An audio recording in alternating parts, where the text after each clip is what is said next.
Mais le contexte de Malachie, vous vous souviendrez, c'est un contexte d'un peuple déçu. C'est-à-dire Israël, avant Malachie, est allé en exil. Pourquoi Israël est allé en exil? Parce qu'Israël n'a pas écouté les lois de Dieu. Quand Dieu sort Israël de l'Égypte, il l'amène au mont Sinaï, et ça c'est le livre de Nombre, Exode, Deutéronome, particulièrement Deutéronome et Lévitique. Dieu lui donne les lois. Il lui dit, tu n'es pas spécial. Je t'ai choisi uniquement parce que j'avais promis, Genèse 12, à Abraham, je ferai de lui une grande nation. C'est ma souveraineté, c'est mon choix souverain. Toi, Israël, tu n'as rien de spécial sur les autres peuples. Mais c'est mon alliance. Je me suis engagé, moi, Dieu, à faire de toi une grande nation et au travers de toi, à faire que le monde sache qui je suis. C'est comme ça que je t'ai préservé en Égypte. C'est comme ça que quand en Égypte tu étais souffrant, je t'ai sorti de cet esclavage et je t'amène. Je t'amène maintenant vers la terre que j'ai promise à Abraham. Tu as une Canaan. Et je t'amène sur cette terre. Mais quand tu y seras, voilà comment tu devras vivre en tant que mon peuple. La question ici, Israël, ce n'est pas est-ce que tu appartiens à Dieu ou pas. Dieu t'a déjà sauvé. Vous lisez Exode 28. Beaucoup de gens lisent très mal Exode 28, les 10 commandements. L'introduction, c'est « Voici, je suis l'Éternel, ton Dieu qui t'a sorti d'Égypte ». L'introduction, c'est « Je suis le Dieu qui t'a déjà sauvé ». Voilà comment tu vas vivre. Beaucoup de gens, ils pensent que les lois de Dieu, c'est pour nous aider à gagner les saluts. Non, non, non, tu ne peux pas te sauver. Tu n'en as pas la capacité.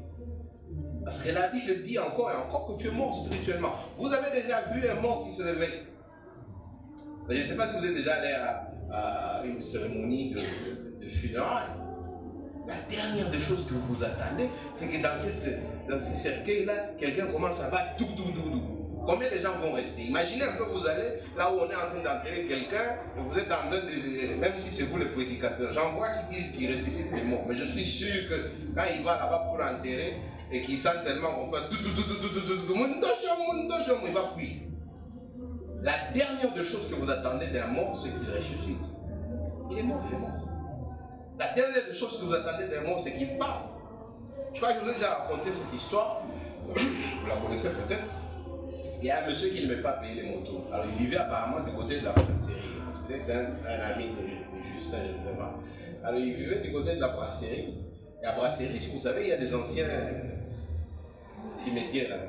Alors il disait toujours au motard, toi, le motard l'amener. Après ça m'a fait un macabre, il m'a dit non, on n'y chunga pas.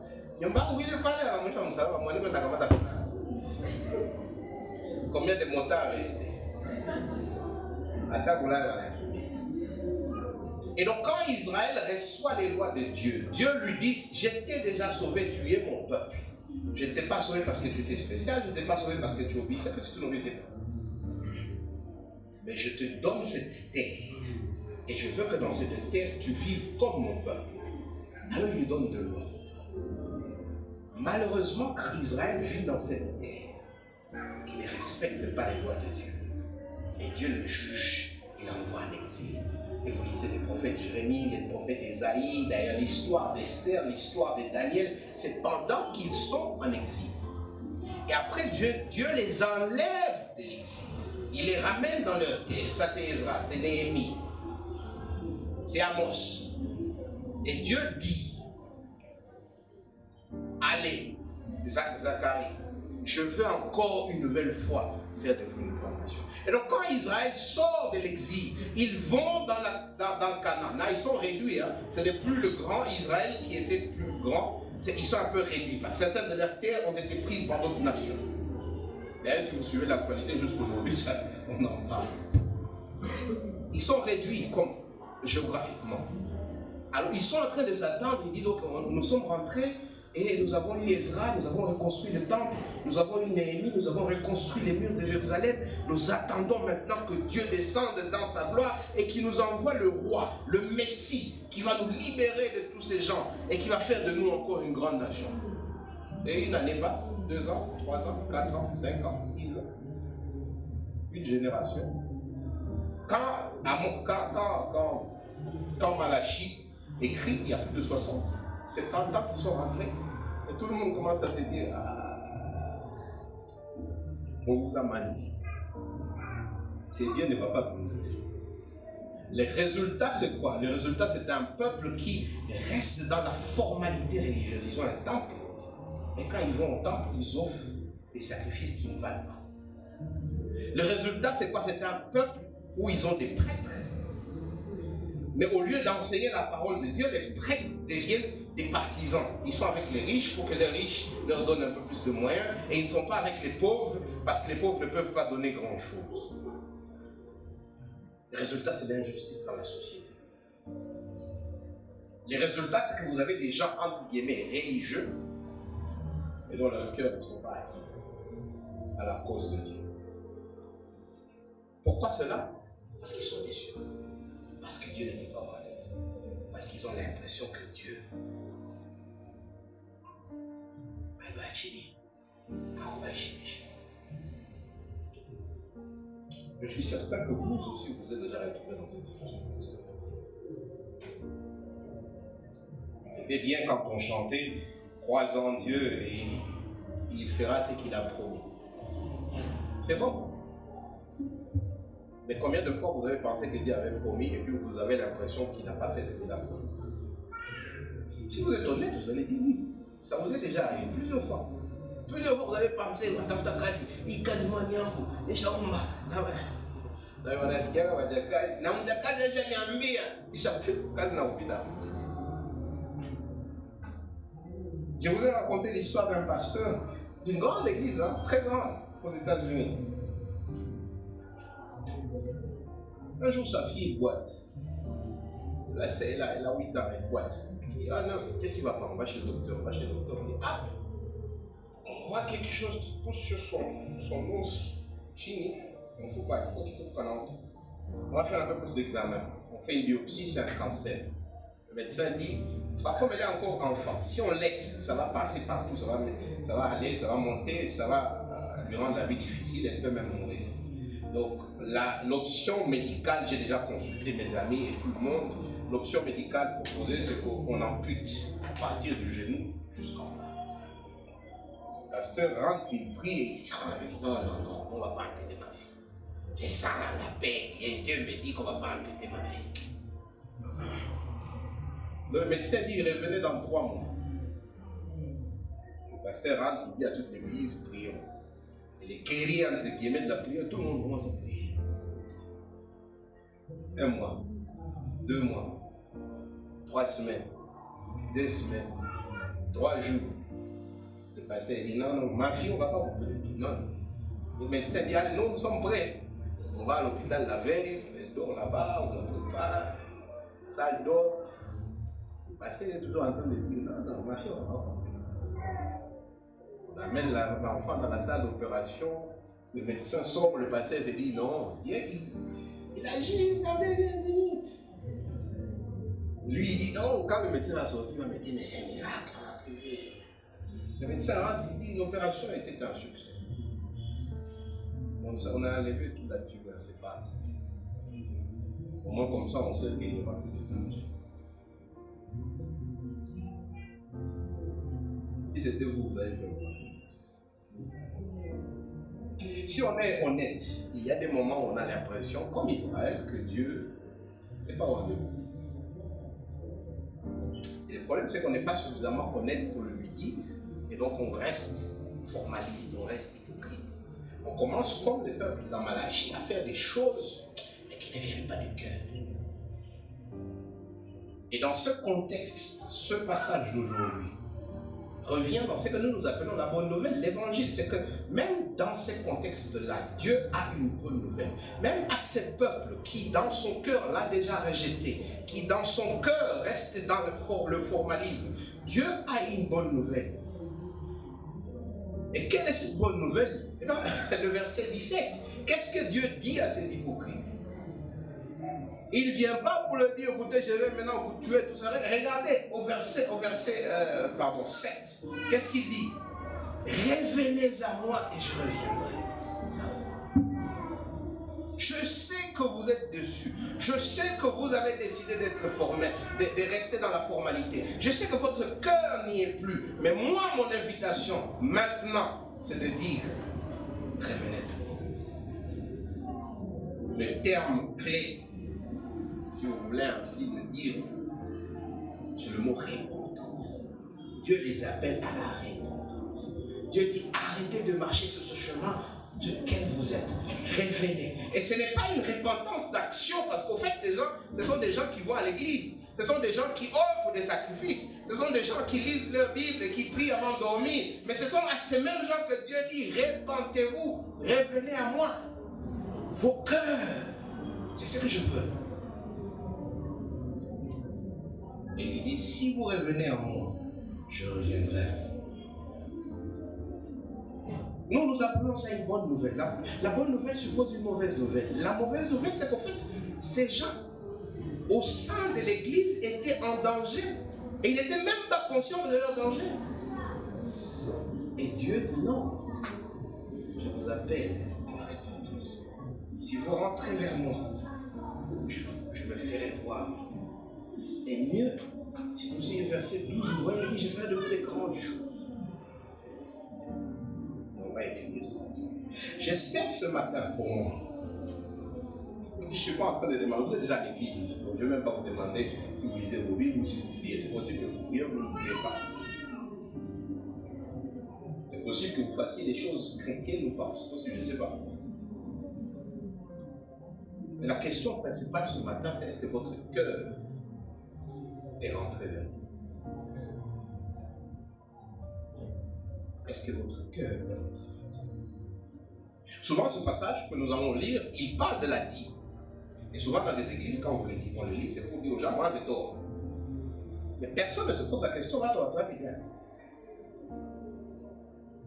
C'est des fois, on lit ce passage pour dire, écoutez, commencez à servir à l'église. Mais on ne se pose pas la question, pourquoi ils ne servent pas? En fait, ils ne servent pas et ils ne donnent pas parce qu'en fait, leur cœur n'y est pas. Et donc, à toi, la bambia, à toi, maramia, il faut tout, puis il faut.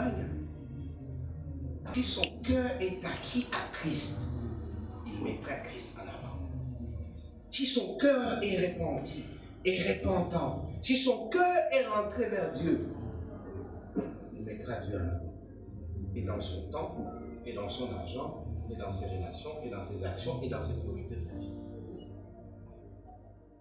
Et donc la question importante pour moi et vous ce matin, c'est plutôt est-ce que votre cœur est avec Jésus? Est-ce qu'au fin fond de votre cœur, vous aimez Jésus et vous en faites la priorité? Parce que si c'est le cas, ça se verra dans vos actions et dans votre vie.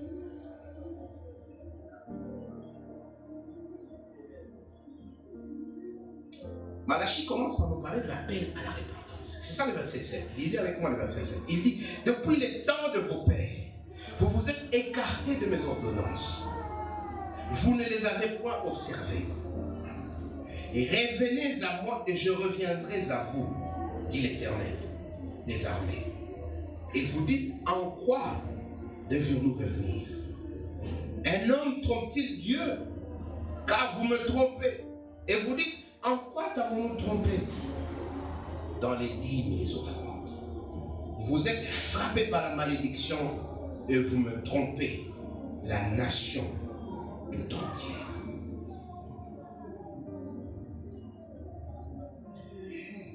S'ils doivent se repentir, ils doivent se repentir de quoi? S'ils doivent changer leur façon de faire les choses, qu'est-ce qu'ils faisaient qui était mauvais? Et il le dit ici. Il dit, vous ne me donniez pas ma dîme. Alors, on va revenir sur ce point-là. La dîme, c'était quoi pour les Israélites? Mais il dit d'abord, vous ne me donnez pas la dîme. Et ce n'est pas seulement une personne, ce n'est pas seulement deux personnes. Il dit, c'est devenu une nation tout entière. Là, on n'a pas le temps. Mais si vous allez dans le livre de Néhémie, vous lisez le chapitre 3. Parmi les problèmes que Néhémie trouve dans le peuple d'Israël qui a quitté l'église, c'est qu'ils ne respectent plus les offrandes, ils ne donnent plus leurs dîmes. Évidemment, on a parlé aussi il y a quelques semaines, ils épousent les femmes étrangères. C'est devenu une coutume. Ici, c'est devenu, ah non mon cher, tu ne dois, est-ce que tu es vraiment obligé de donner? Ah, la dîme, ah, donne ce que tu peux. De toutes les façons, souvenez-vous, ils sont déçus. Ah, de toute façon, non, il fait un petit fine. Est-ce que le monde en va? La dîme. Mais ce n'est pas seulement la dîme. Dans la semaine passée, vous êtes revenus. C'est devenu une société injuste. Si vous rentrez un peu plus tôt, vous verrez. Chapitre 2, verset 17. Ça, c'est le passage que vous avez étudié la semaine passée. Dieu dit, verset 17, chapitre 2, vous me fatiguez.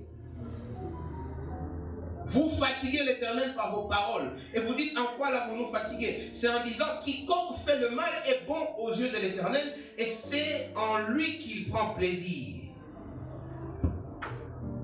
Ou bien, où est le Dieu de la justice? En fait, c'est devenu une société injuste. Les gens qui volent, ce sont les gens qu'on dit, ils sont bénis par Dieu. Ça me rappelle quelque chose. Ils ont volé des millions et des millions. Maintenant, on dit non. Ah, c'est Dieu qui l'a béni. Voici, j'enverrai mon messager. Il préparera le chemin devant moi. Et soudain entrera dans son temple le Seigneur que vous recherchez. Et le messager de l'alliance, vous désirez. Voici, il vient. Et l'Éternel des armées. Là, vous avez vu la fin du verset 17. Le peuple se plaint. Il dit, ah non, mais voilà, le Dieu, vraiment, où est-ce que Dieu est? Le Dieu de la justice, il est où? Tous ces gens-là, ils sont en train de voler l'argent et personne ne les condamne. Alors, Dieu, il est où? Et Dieu dit, non, non, attendez, je viendrai. Et quand je viendrai, il dit, je ne viendrai pas, entre guillemets, pour bénir. Non, il dit, qui pourra soutenir le jour de sa venue? Qui sera debout quand il apparaîtra? Car il sera comme le feu du fondeur, comme la potasse du foulon. Il s'assiera et fondra, et purifiera l'argent. Il purifiera les fils de Lévi. Il les épurera comme on épure l'or et l'argent. Ils les présenteront à l'Éternel des offrandes avec justice. Alors l'offrande de Juda et de Jérusalem sera agréable à l'Éternel, comme un ancien jour, comme aux années d'autrefois. Je m'approcherai de vous pour le jugement. Je me hâterai de témoigner contre les enchanteurs, contre les adultères, contre ceux qui jurent faussement, contre ceux qui retiennent le salaire des mercenaires, c'est-à-dire les ouvriers, qui oppriment la veuve et l'orphelin, qui font tort à l'étranger et ne me craignent pas, dit l'Éternel des armées, car je suis l'Éternel et je ne change pas. Et vous, enfants de Jacob, vous n'avez pas été conçus. Et donc vous comprenez que quand Malachie dit au verset 7, depuis le temps de vos pères, vous vous êtes écartés de mes ordonnances, il est en train de leur dire, et jusqu'aujourd'hui vous n'avez pas changé. Vous êtes toujours cette société où il y a de l'injustice. Et le verset 5, il les énumère, les enchanteurs, les magiciens, les sorciers. Il va même plus loin, il dit, vous employez des gens, vous qui employez des gens, vous employez des gens et vous leur privez de leur salaire. Ah! Et la veuve et l'orphelin qui n'ont personne pour les défendre, vous êtes tellement injuste que vous les écrasez par votre pouvoir. Mais n'oubliez pas, il dit un peu plus tôt, que je viendrai un jour pour établir ma justice. Je viendrai un juge pour purifier. En fait, la situation naturelle d'Israël, ce n'est pas une situation de sainteté. Non, c'est une situation de rejet de Dieu. C'est une société injuste. Et cette société injuste, Dieu dit, je viendrai pour purifier. On ne vient pas purifier ce qui est propre. On ne purifie que ce qui est sale. Et c'est à ce peuple qui rejette Dieu. C'est à ce peuple qui refuse de prendre les ordonnances de Dieu. C'est à ce peuple qui n'est même pas encore repentant. Je crois que quand vous avez vu les questions, vous n'avez pas vu Israël dire « Oh Seigneur, pardonne-nous, reviens vers nous ». Ce n'est même pas un peuple qui s'excuse. Mais c'est à ce peuple que Dieu dit « Revenez à moi, je reviendrai ». Vous savez, c'est vraiment dommage des fois parce que quand on entend les gens enseigner aujourd'hui et on utilise le mot évangile, vous avez l'impression que les gens parlent de l'évangile comme une formule magique pour permettre aux gens d'avoir les bénédictions physiques et humaines. Mais Dieu semble dire non. l'évangile, c'est une bonne nouvelle pour un peuple qui se meurt. L'évangile, c'est une bonne nouvelle pour des gens qui sont morts spirituellement. Et ces gens, c'est qui? C'est nous tous. C'est les 7 milliards d'habitants qu'il y a sur Terre. C'est chaque enfant qui naît. Parce qu'ils naissent déjà dans une culture qui désobéit à Dieu. Ils naissent déjà avec une tendance à désobéir à Dieu. Ils naissent déjà des rebelles contre Dieu. Et face à la rébellion contre Dieu, Dieu ne blague pas, il y a le jugement. Et il a déjà dit, il dit, qui tiendra le jour où je viendrai? Qui est celui qui se tiendra debout et dira, Dieu, moi je suis là, je suis parfait? C'est une question, comment on dit, rhétorique. La réponse, c'est personne. C'est personne. Souvent, je vois, quand vous avez un nouvel enfant, moi j'en ai, tout le monde vient dire, ah, Kamalaïk. C'est faux. Kamalaïk, si vous avez un enfant, la fille de 2 ans, 3 ans, vous voyez, est-ce que vous savez que vous avez un fundisho mwambie mtu anasema bongo? Mwambie hivi ndio wanaimaka mtu. Mais venez une fois trouver du sucre sur la table, en fait, on va la soukari, on dit ça c'est, non, mais c'est soukari. Combien d'enfants vous connaissez qui va dire c'est moi? Même si c'est un enfant de 2 ans. Combien? Mais puis tard, on va faire ça bon. 2 enfants, nous avons l'école de dimanche là-bas. Souvent, le dimanche, moi je me tiens devant ici et il y en a qui sont en train de venir dire, ah, oulala, bombango. Nala, nous font déjà pour à mon île. Peut-être vous étiez des 5 quand vous étiez des enfants, mais nous, quand on était des enfants, parce que va partir à ma bombo, on est dans un moyen, on a négatif à Koya, comme il a mis à Koya. Mais ça, je regarde Koya, qui a autant de Koya. Non, puis là, qui t'a appris ça? Comment ça, on va combien là, c'est. Non, on va partir à votre bonbon. Yako, Yako. Tu vois, on a Nakata Koya, on va n'y aller, on a mis Nakata Koya, Koya. Mais ça, chacun a autant de petits. Non, il fonctionne. L'humain, tout humain, de tout ce qui se met, notre nature, notre mode de défaut, c'est de rejeter Dieu. Nos cœurs ne sont pas acquis à la cause de Dieu. Nos cœurs, si nous sommes honnêtes, ne battent pas pour Christ et pour son royaume. C'est faux. Nous courons après l'argent, après. On va parler de mariage, c'est bon, mais il y a des gars là ici, ou des hommes ici, qui ne sont pas en paix parce qu'ils ne sont pas encore mariés. Si nous sommes honnêtes, nous aimons autre chose plus que Dieu. Et ici, il nous dit, la bonne nouvelle, c'est quoi? Au lieu de la punition que vous méritez, Dieu dit, je ne veux pas te punir. Reviens. Il faut que tu reviennes. Il faut que tu changes ta trajectoire. Il faut que tu arrêtes d'aller où tu vas et que tu reviennes vers Dieu. Il faut que tu acceptes que toi-même tu n'y peux rien. Tu ne peux pas être le maître de ta vie pour que tu te tournes vers ce Jésus et que tu dises, oui, toi tu peux me conduire Jésus. Il n'y a que toi qui peux me sauver. C'est ça le mot repentance. Et c'est dommage, comme je l'ai dit, nous parlons plus de bénédiction matérielle que de changement de cœur. Jésus dit, à quoi sert-il à un homme d'avoir le monde entier de perdre son âme?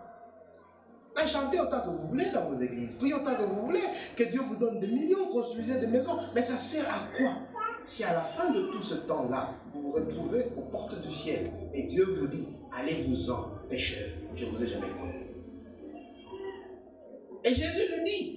J'ai dit, il y a des gens qui se tiendront devant sa porte et qui diront, moi j'ai fait des miracles, j'ai ressuscité des morts. Et il dira, allez-vous-en pécheurs, je ne vous connais pas. Pourquoi? Parce que leur cœur n'était pas avec lui. Ils étaient dans la forme. Ils savaient chanter tous les cantiques de l'église, tous les versets de l'église, mais leur cœur n'était pas acquis à Christ. Et nous on les voyait, frère, ah frère Alijazo, ah sœur Alijazo, ah où le kabisa. Quand on était dans le dans Mikoulou,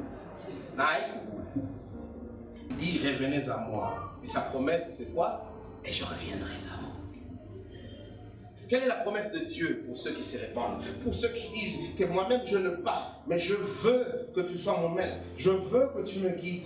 Je reconnais que je suis perdu, que sans toi je n'ai rien. Je reconnais que mon cœur ne t'aime pas. Il est dit, verset 10. Apportez à la maison du trésor toutes les dîmes, afin qu'il y ait la nourriture dans ma maison. Mettez-moi de la sorte. Mettez-moi de la sorte à l'épreuve, dit l'Éternel des armées, et vous verrez si je n'ouvre pas vos écluses de cieux, et je ne répands pas sur vous la bénédiction à l'abondance. Pour vous, je menacerai celui qui dévore. Il ne vous détruira pas. Les fruits de la terre et la vigne ne sera pas stérile dans vos champs, dans vos campagnes, dit l'Éternel des armées. Toutes les nations vous diront heureux, car vous serez un pays de délices, dit l'Éternel des armées. La première chose que Dieu dit, si tu rentres vers moi, donc vous allez noter le verset, la deuxième partie du verset 7, il dit, si vous revenez vers moi, je reviendrai vers vous. Et quand Dieu revient, il revient avec quoi? Quand lui-même se donne à toi. Notez les termes, l'Éternel des armées, l'Éternel des armées. C'est-à-dire c'est le Dieu qui contrôle tout, tout lui appartient. Et quand ce Dieu vient, il dit, si tu peux me prouver réellement que tu es rentré vers moi, en me faisant ta priorité, tu verras si je ne peux pas aussi te bénir. Tu verras aussi si je ne peux pas te donner tout, parce que tout m'appartient. Et c'est là où la question de la dîme vient. En fait, la dîme, ce n'est pas la dîme qui ouvre les bénédictions de Dieu. Non, c'est là où on se trompe. La dîme, c'est un reflet d'une soumission à Dieu. La dîme, c'est revenir vers Dieu et dire, je reconnais que c'est toi mon maître. Je reconnais que tout ce que j'ai, c'est toi qui m'as donné. Et maintenant, je me courbe devant toi. C'est pourquoi je t'apporte ça. Quand Dieu installe la dîme, vous lisez dans Deutéronome, vous lisez dans Nombre, quand il installe la dîme, il dit à Israël, tu m'amènes les prémices, les premières. C'est-à-dire, tu montres que je suis ta priorité. Tu viens me dire qu'avant que moi je le mange, je donne d'abord à Dieu.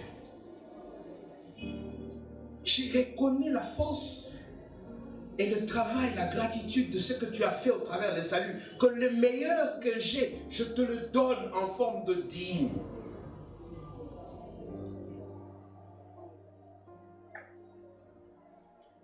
Et donc quand Israël donne la dîme, Israël reconnaît qu'il a un souverain au-dessus de lui.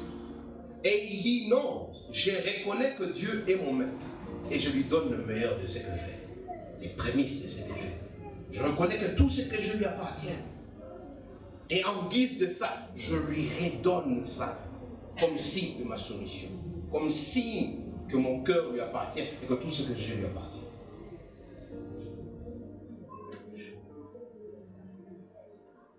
Et on voit la même chose dans le Nouveau Testament.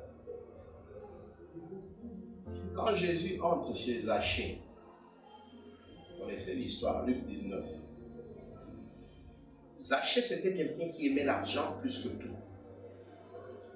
Zachée était entré en problème avec tout le monde. D'ailleurs, personne n'aimait le fréquenter parce que c'était un monsieur qui me dit là, où il y a tout. Il monte sur l'arbre pour voir Jésus. Pourquoi? Parce qu'après, on m'a fourré, on l'a envoyé, et lui, il disait, mago ou rien. Mais je n'ai pas besoin d'amis, moi, c'est l'argent. Et Jésus lui dit, descends, je vais manger chez toi.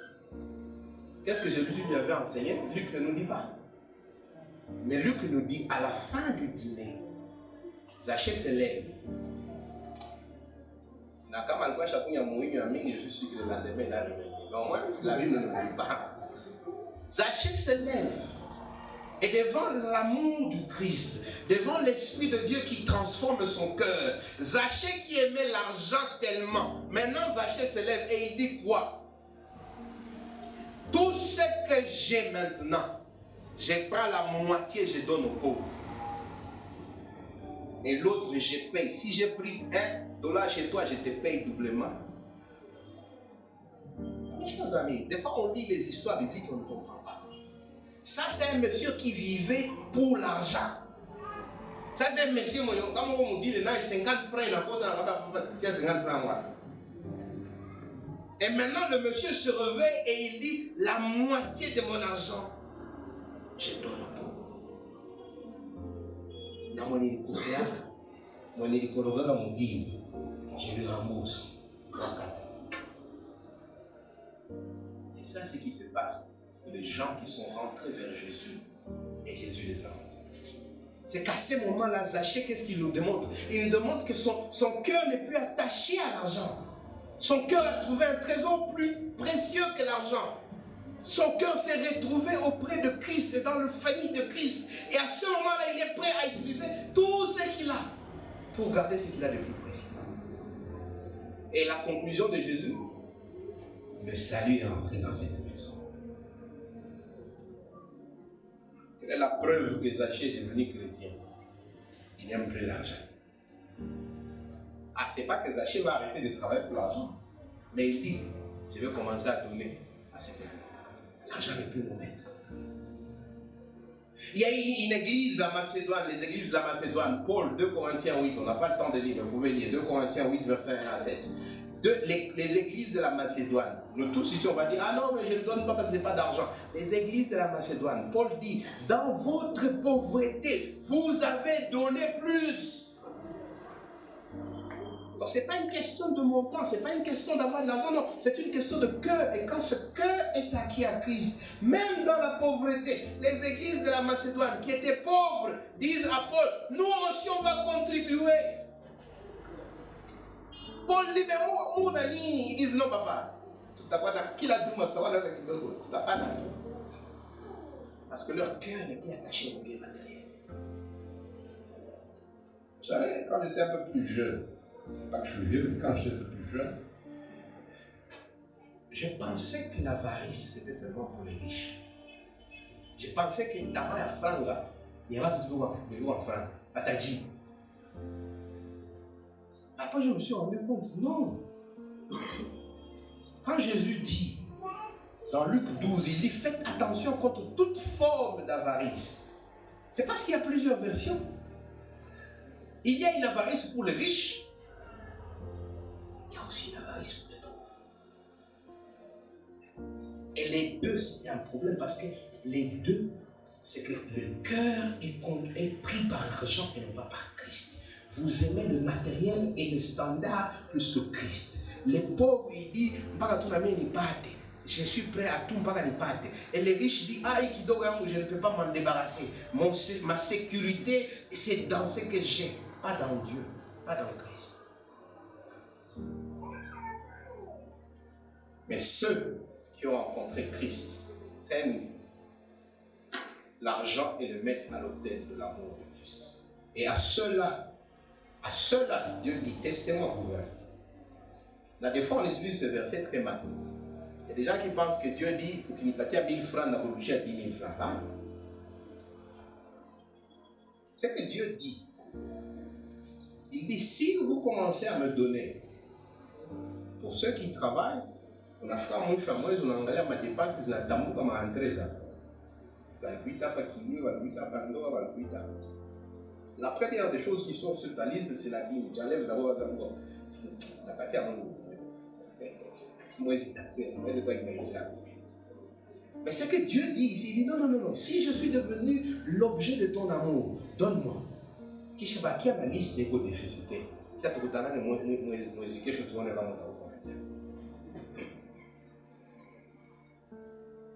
Et toute personne que je connais personnellement qui a fait ça, il n'y a personne qui s'est retrouvé à la fin du mois qui a dit Niko Sachakoula et Niko Sadar. Parce que Dieu dit, si tu me mets avant, tu verras. Il y a un homme d'affaires. C'est facile de le dire. Quelquefois on dit, ah, parce que lui c'est un riche. Mais il a dit ceci. Et ça j'ai aimé. Il a dit, personne.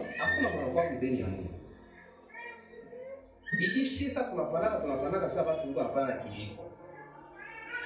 Les dîmes, la dîme que tu donnes là, c'est comme quelqu'un qui donne avec une cuillerée. Ouais, les cuillerées qu'on donne aux enfants. Tu donnes à Dieu. Mais quand Dieu te retourne, il te retourne avec une bêche. C'était un homme d'affaires qui savait ce qu'il disait. Beaucoup de chrétiens aujourd'hui, moi je le vois, beaucoup de chrétiens aujourd'hui,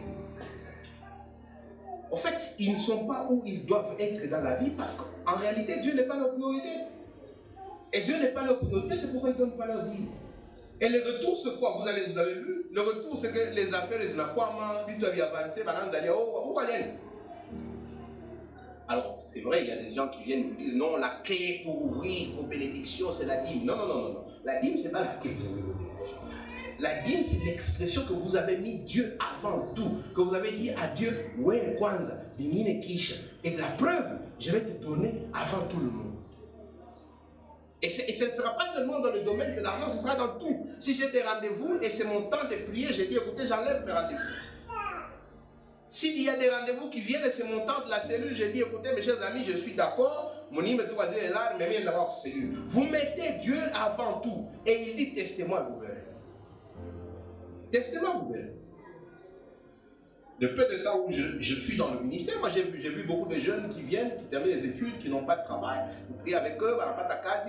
Tu as combien assez après que c'est le passé qu'on a case. On a combien assez après que vous connaissez, c'est passé case Dieu dans mon zoé. C'est ma case, ma case. Moi j'ai dit, tu ça moi d'ailleurs, on a ce qu'il y a là.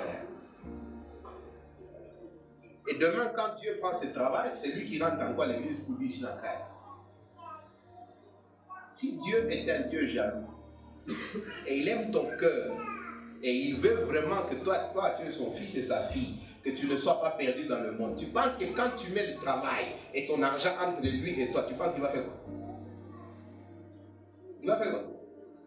Avec toi. Tu lui as dit que, oh Dieu, je ne t'aime pas parce qu'il y a mon travail. Ah, oh, bah, il enlève ça.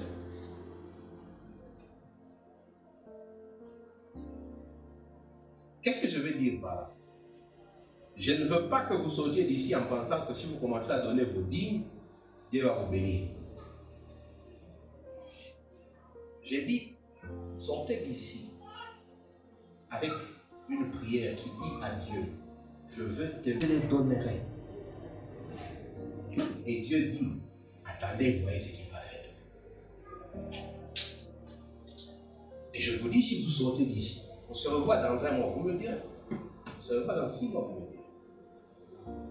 Parce que vous allez voir Dieu intervenir d'une manière qui vous dépasse. Et ce n'est que normal. Pourquoi? Parce que c'est l'Éternel, le Dieu des armées. Si c'est l'argent, il a l'argent. Si il doit souffler ton nom dans l'oreille du chef pour qu'on te fasse la promotion, il le fera. Le chef il est en train de dormir, il va penser à toi et le lendemain on va faire une promotion. Tu ne sais même pas c'est venu d'où. Dieu est capable de faire toutes ces choses-là. Mais est-ce que toi, tu as suffisamment de confiance en lui et en lui seul? C'est là où il est. Alors terminons. J'ai dit 2 choses. Malachie 3, 7 à 12. Voilà l'invitation de Dieu. L'invitation de Dieu commence par la repentance.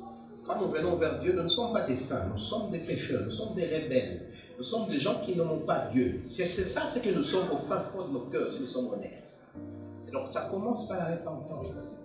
C'est un mot, je crois, qu'on n'utilise plus dans les églises. Aujourd'hui, on ne demande plus aux gens de rentrer vers Christ.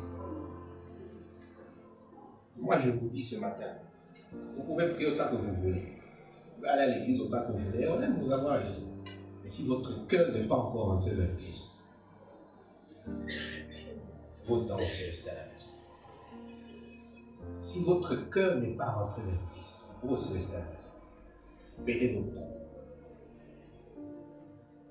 Et donc, chers frères et sœurs, ne sortez pas d'ici.